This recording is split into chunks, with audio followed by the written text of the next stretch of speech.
நடத்துற மாசாணி மாடி தேடி கூட்டம் வருது. ஆத்தங்கரையில ஆட்சி நடத்துற மாசாணி மாடி தேடி கூட்டம் வருது.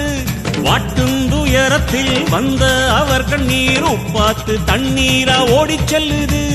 சாந்து அரைச்சவ சன்னதியில் பூசி விட்ட சங்கடங்கள் சத்தம் போட்டு ஓடிவிடுது.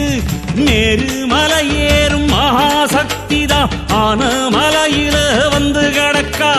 ஆறும் நாதி இல்லை என்றவரின் நெஞ்ச நில பெத்த தாயன கொலுவிருக்கா.